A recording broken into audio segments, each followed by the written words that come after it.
Hermit in the Himalayas by Brunton, Chapter 5. My solitude has been invaded. The first visitors have arrived, and their unexpected visit provides me once again with the ample proof of the smallness of this sublunary world. Wherever one goes, whether along the boulevards of crowded continental cities or into the single narrow street of a poky little oriental village, one must ever be prepared to run into someone one knows, or else someone who swears he knows you. 3 times I've been stopped in central and northern India by humbly dressed wayfarers who call me by name and salute me with such ceremony, although I know neither their faces nor their names. In Delhi, I lunch unexpectedly with a retired major who is revisiting India on a sudden whim after an absence of 15 years, and with whom I last lunched in his cozy London flat 18 months before. In Brunton, I pick up the threads of an old conversation, again unexpectedly with a scholar of Oxford University, where I last met him, and so on. Here, in the isolation of the heart of the Himalayas, until today, it has seemed to me possible to obtain absolute seclusion. Now I know better. Do what you will. Do what you will to run away. Invisible hands are tying all sorts of threads between you and the world that you have left. For while I sit late this morning on a small patch of stone and grass next to my bungalow, with the fir branches hanging over me, trying to sort my medley of papers, notes, and letters into some kind of order, the servant appears suddenly, grins broadly, and announces 2 visitors. I look up, and there they are, immediately behind him, having ascended the short bank which runs up to meet the building.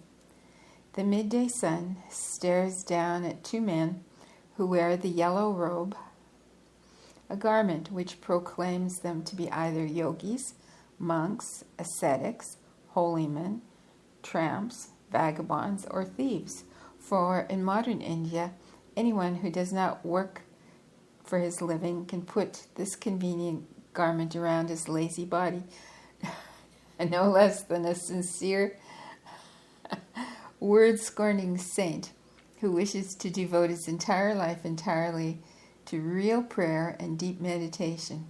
Both may then beg for their food, and so on, or, if they're lucky, find some patron who will undertake the entire burden of supporting them.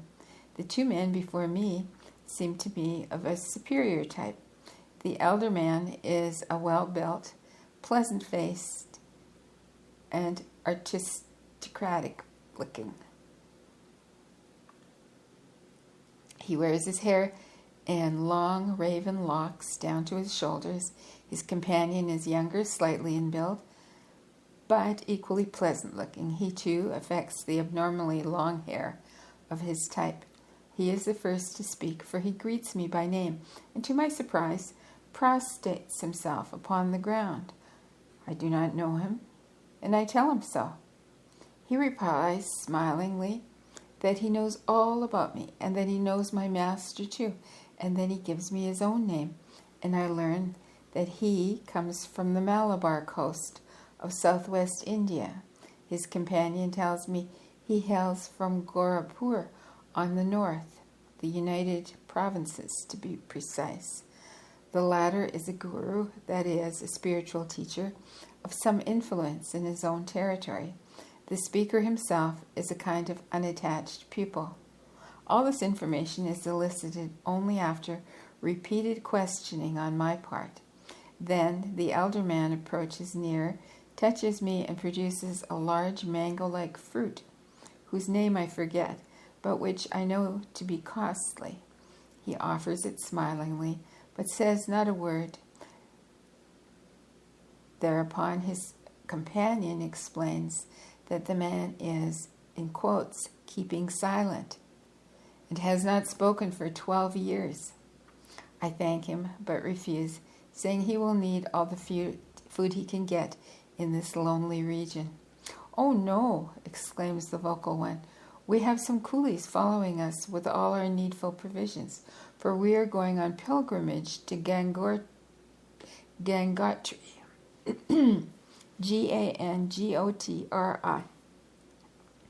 But I know well the hardships involved in the journey and refuse to accept the fruit, declaring frankly that I should be unable to forgive myself if I deprived them of the smallest quantity of much-needed food. Then both men become somewhat excited and exert their utmost pressure to make me accept. The younger one declares that the fruit is their special sacrificial offering to a fellow yogi, as dictated by their custom, and that they would feel much hurt if I still refused it. Excuse me. As I see that they really will be hurt, I accept it reluctantly, but on condition that it is straightway cut up and shared among all of us. While the servant is peeling and cutting the fruit, I protest, half jokingly, that they have made a mistake and that I am not a yogi, as they can easily see by my clothes. The Guru gravely replies, "It is not the yellow robe that makes a yogi. That is nothing.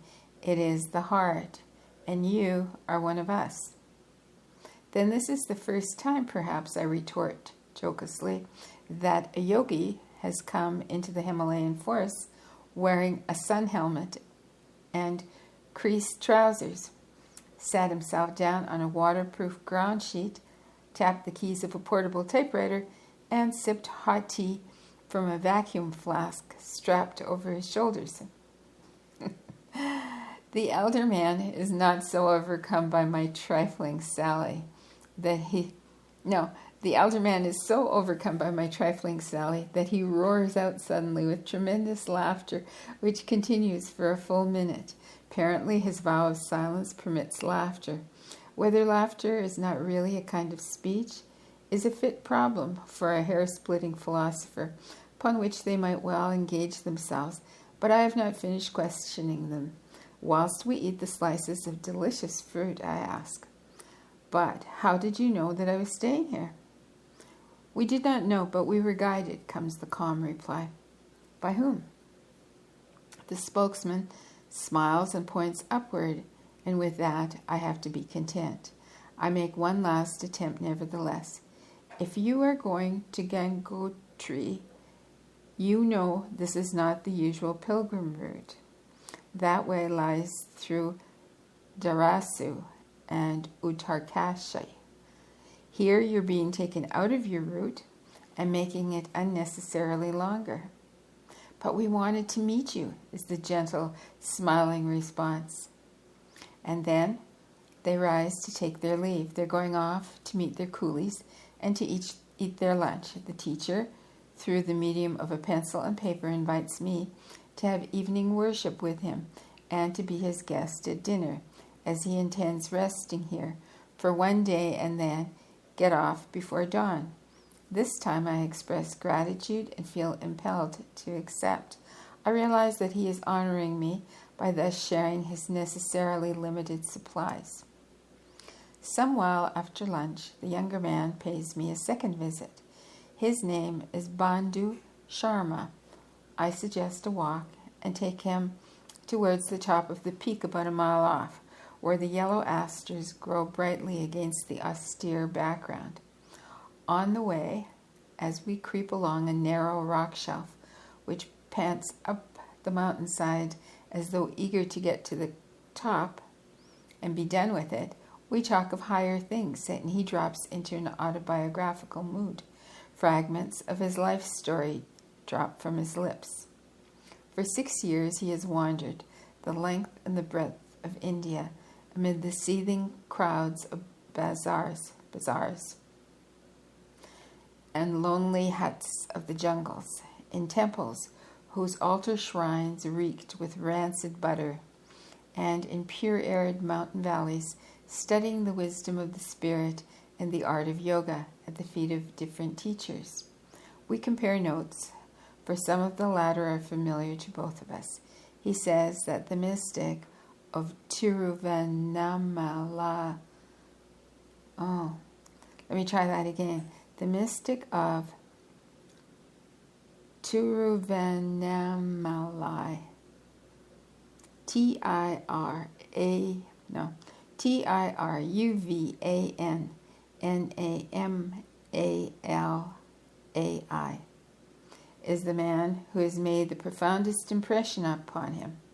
In his presence, I instantly felt peace, says the yogi. And during the 4 days that I stayed in his hermitage, I received spiritual experiences which I have never had before. One day I shall return. Nay, I must return. I ask him about the kind of life he's living and how he endures it. It suits me well because I have the freedom to study and meditate, a freedom which I could never get in the old days when I was employed in a government post, even though that was well paid, he replies. It is a hard life, though, for a man of your class. It would be if I had to beg for my food. That is a degradation. I could not at all pass through, but I'm fortunate enough to get all the food and shelter I need from the teachers with whom I stay.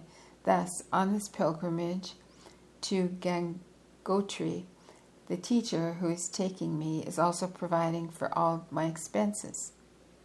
Is it true, as so many people assert, that most of the wandering ascetics and holy men are good-for-nothing tramps? Are you moving amongst them, and can you speak more authoritatively than we, who after all are outside of those ranks? The yogi shakes his head sadly. His eyes grow grave. Yes, unfortunately, it is only too true.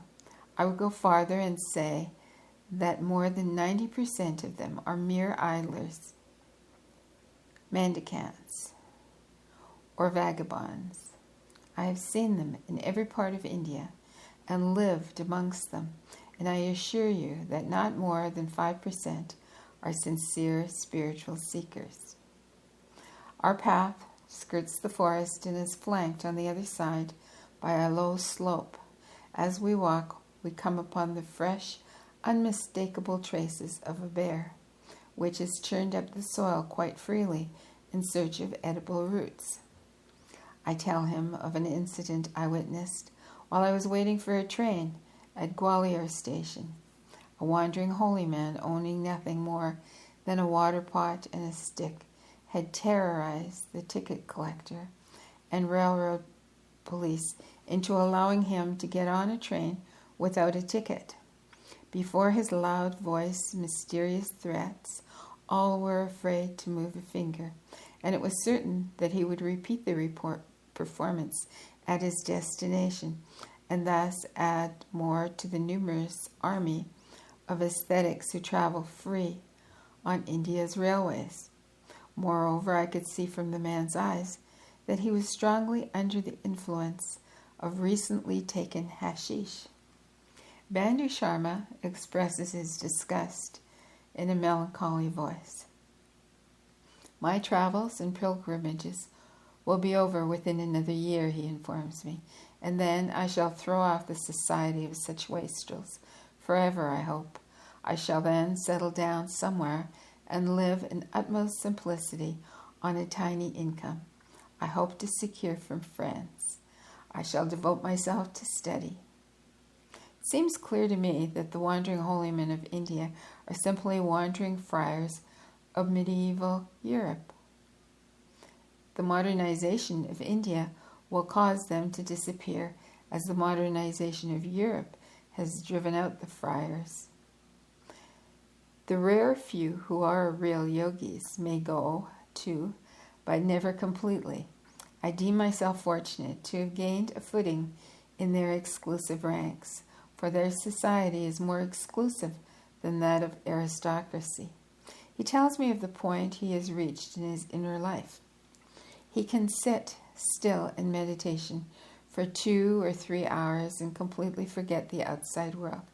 He can enter into mystical ecstasies of the spirit, and he has brought his power of concentration of thought to a very advanced degree. He has found a certain amount of inward peace and is consequently happy. We discuss 2 problems which he cannot satisfactorily deal with alone, and finally I feel an urge to put forward certain explanations. He receives the latter joyfully and exclaims, "Now I know why I had to come and see you.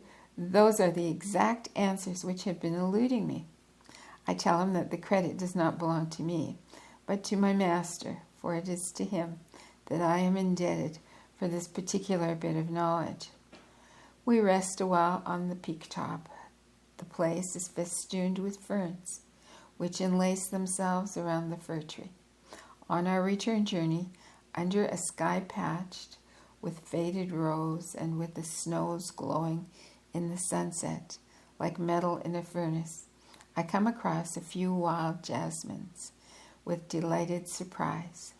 They are large, exquisitely perfumed flowers, as white as snow, and they remind me of a certain Gwalior garden where my host had helped nature to provide me with some remembered moments. My companion hints at the high inspiration which he finds here. Almost all Hindus turn with devout awe to the mighty Himalaya, as their books call it, as the last abode of our benighted era of real sages. Himalayan is spelled Himalchan.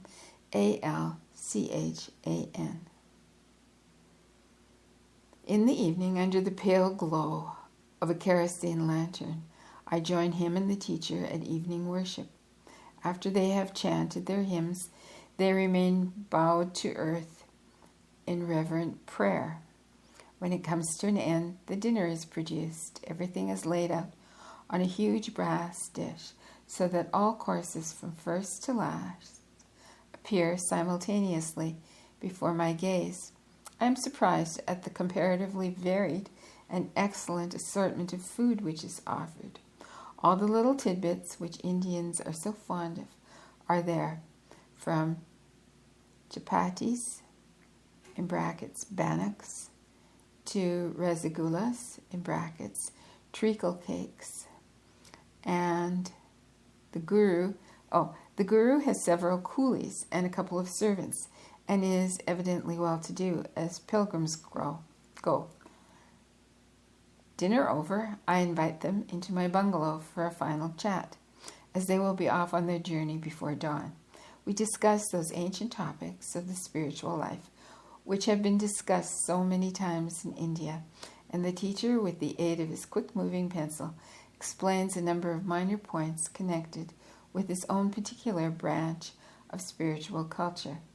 And then he rises, and we all smile at each other, touch palms in salutation, and they pass from my ken to retire for the night. That is the last I see of these two yellow-robed wanderers. This is the pilgrim season. During the 4 months of summer, the Himalayan trails and mountain paths can be safely negotiated, but afterwards they are buried in snow, 4, 5, 6 feet deep, and traveling becomes a dangerous and even impossible task. So the pilgrims make their appearance only during the summer. Most of them are holy men, fakirs, and monks. I admire the determination, the bravery, and the religious devotion of these people, who come from the plains of India, from regions of fiercely burning, steaming heat, to an austere region of precipices, ice, and snow. For the temple of Gangotri itself is right in the perpetual snow line.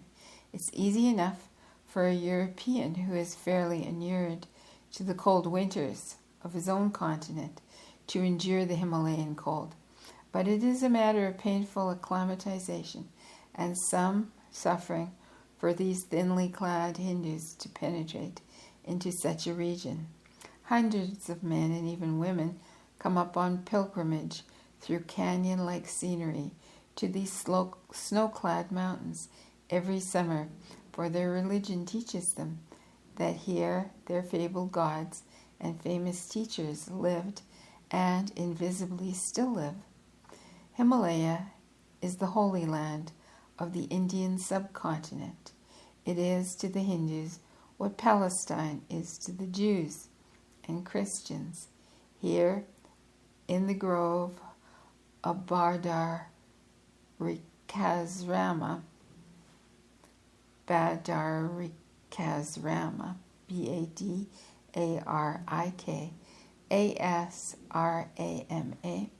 lived the famous sage scribe Vyasa, Vyasa, who wrote the Mahabharata.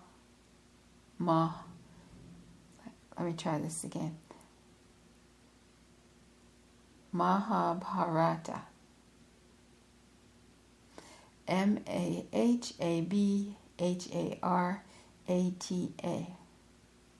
India's greatest religious epic.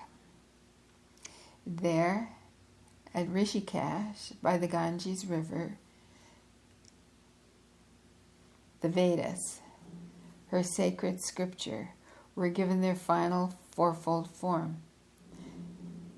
Vasishta, sage and seer, the recluse writer of the immense yoga compendium, lived in this Tehri, Tehri, kingdom before the days of Christ. High up on a snow-surrounded natural throne, Shiva, the god who took the body of a yogi, is still believed to be lost in one eternal eon-old meditation. In the little tree-shadowed valley of Agastya Muni, the great seer named Agastya had practiced his yoga in ancient times. The sacred river Bhagirathi, which flows across the kingdom, is mentioned in the holy books, the Puranas, for it is really the chief feeder of the Ganges. Its name is associated with that of King Bhagirath. Bhagirath, a royal saint. The temple of Badri Narayan in a glacier valley is sacred even to the Buddhists, no less than the Hindus, and even now some Tibetan monasteries send it tribute. When the pilgrim reaches these shrines, he believes that he is in the presence of deities who inhabit the place. To Kedaranath, Badranath, and even Gangotri and Jumnotri, the pilgrims plod patiently on foot along the narrow, winding paths, living on simple rice and lentils, ecstatically singing sacred hymns and constantly repeating prayers. They struggle up steep slopes and down slippery trails. These tired, slight figures, enduring various hardships in the 6 to 8 weeks of their return journey, and risking accident and disease, and when at last, almost exhausted, they reach the temples, which have been erected ages ago at sacred points among the mountains, their faces light up with smiles, for they receive, or imagine they receive, the blessing of these gods. I believe they are right. Whether temples are useless collections of mere stones, or whether the gods are figments of primitive man's imagination, to live in the Himalayas for a while is itself a memorable blessing. Overhead, the stars in their high vault have fully emerged from their coffins of daylight and glance hither and thither with their twinkling beams. Hydra, named after the monstrous serpent slain by Hercules, stretches its long straggling shape below the ecliptic. Orion, another of the southern constellations, appears on the equator. The giant hunter is the most striking figure among the starry forms. His belted dagger contains the nebula, which is one of the sky's beautiful sights. To the southeast of Orion sparkles Sirius, famed star of the first magnitude. My last look at the shining constellation of Leo, fifth of the zodiacal groups which commands the zenith, and then I retire for the night. I have enjoyed my silent communion with the distant array of stars. A curious experience has come over me today, whilst I sit cross-legged upon the cliff, with right foot resting upon left thigh, with gaze fixed upon the far side of the gorge, with breath restrained by degrees into semi-inactivity. The gentle absorption into which I fall is suddenly broken by a violent surge of power. No effort of mine brings it on, for I rest on the ground as effortless as a stone, yet an electrifying impulse rushes unexpectedly into my body and sets the spine as taut as a bowstring. Dynamic power flies all over my flesh, so that I grind my teeth to keep it in restraint and plunge the nails of my fingers into the palms. This sudden accession of strength, seemingly out of nowhere, is both physical and moral. My slight body is transformed and feels capable of performing Herculean feats of labor, achievement, and endurance, while my character absorbs fresh courage, determination, and aspiration. I feel that legions of guardian angels and helpful spirits have trooped up to support me and will aid me to bring to successful fruition whatsoever I attempt. I feel a second Signor Mussolini with the invisible world as my Abyssinia. I feel like that army officer who once described to me his sensations whilst going over the top at the head of his troop of men.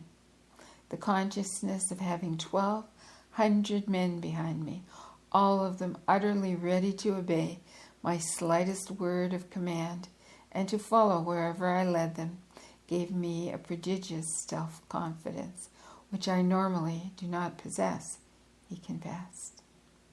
This mysterious mood continues for a whole hour or more. Then it gradually takes to its heels, not, however, without leaving a mark upon me. I realize that I have accidentally loosed some subtle psychophysical spiritual force, though how, why, and where is less easy to ascertain with exactness. Suddenly a sharp wind blows up and sweeps across the gorges. The yellowed leaves dance madly around me and then hurtle before the wind into the drop. A crow calls to its mate, which answers from a nearby tree.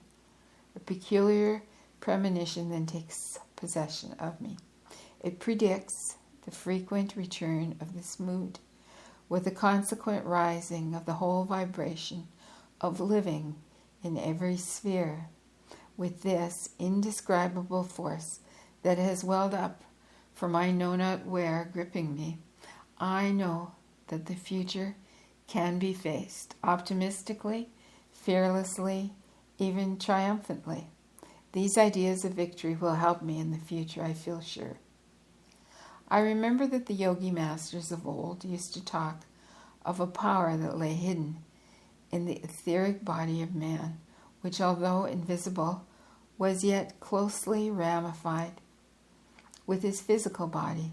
They pictured this power under the symbol of a serpent, and said that it lay coiled up at the base of the spine. Once uncoiled, awakened, and forced upward, it would regenerate a man and bestow upon him incredible psychic, magical, and spiritual powers, they said. Ultimately, it might help him to break into the kingdom of heaven by violence. But anatomists can find no trace of the habitation of such a marvelous power. Whether it be fact or fiction is immaterial to me. I have made one's discovery anyway. I have found that stillness is strength. A modern Indian master, since dead, has said that by sitting in one place in meditation, he had put the world between his feet.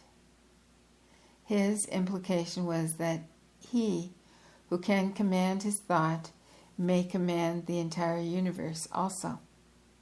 Instead of weakening, I am today stronger. Therefore, those who regard meditation as an expression of feebleness do not know what they are talking about. I glory in this stillness, which grows gently and daily within me like a flower. The delicate poise which arises during meditation may be a fountain which gushes forth power. The high gods are still, so still that the ancient Egyptians always pictured them in their system of hieroglyphic writings as squatting down. Yet masses of men unconsciously move at their behest, whilst even greater planets swing catastrophically from the vertical to an angle or back again at their will. The most deceptive thing in the world is to imagine that they alone are strong, who are noisy, or that they alone possess power, who are fussily active. The big business executive of a mammoth concern sits quietly in his revolving chair, whilst his underlings rush hither and thither and make all the sound. The hub of a giant flywheel, which drives the machine belts for a vast factory. Within, thousands of men labor, is silent and fixed, but the circumference creates most of the noise and whirls through the air, yet all the activities of the factory ultimately center in the hub. In the terrible whirlwinds of the African tropics, which can be so devastating to life and property, at the very center there is an absolute stillness. They rage outwardly, but they are inwardly. These analogies from both nature and life dispel the delusion that calmness is necessarily weakness. Dispel the delusion that calmness is necessarily weakness. It is not.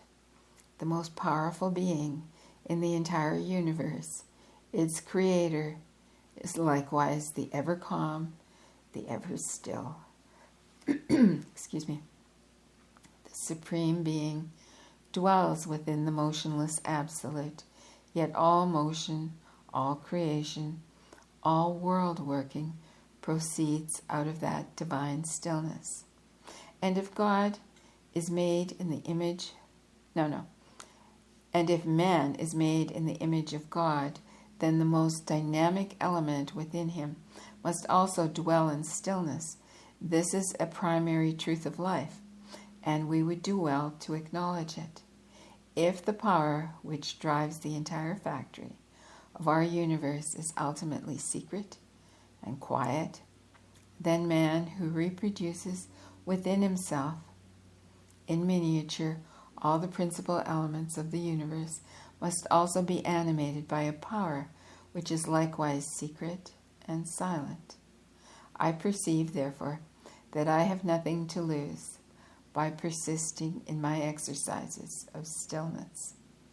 I need fear neither feebleness nor degeneration. On the contrary, I have everything to gain, to wit, contact with that vital creative force which has really made me. Such contact may even impart something of that unique force to my conscious self.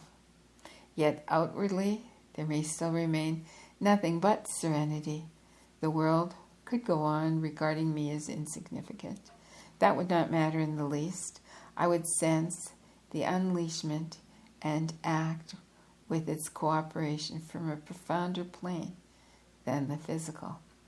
Ancient people have always possessed their fables of such possibilities. No race but has had its exaggerated stories of sages, wise men, wizards, magicians, and prophets who have forced both men and nature to move at their will. Where they had unselfish motives, they were good. Where they had grossly selfish ones, they were classed as evil. To throw the world back into stupid ancient beliefs and revive superstition would be retrogressive, but to throw the world back into what was true in those beliefs could only be progressive. Applied science has shown the way. It shows an invisible beam of subtle electric rays by wireless into space. The rays move swiftly, silently and unseen, and lo, aeroplanes travel pilotless hither and thither. Street traffic is controlled by self-working lights. Alarm bells are set ringing. Self-opening doors are operated. Railway signals move up or down automatically. Steamers find their direction accurately in a fog, and soldiers fall dead from instantaneous electrocution. In the universal storehead, there are other forces than electricity, which may work just as secretly and just as invisibly, and yet be none the less potent in their own way. Such forces may dwell, dormant and unused, within man himself. Why not?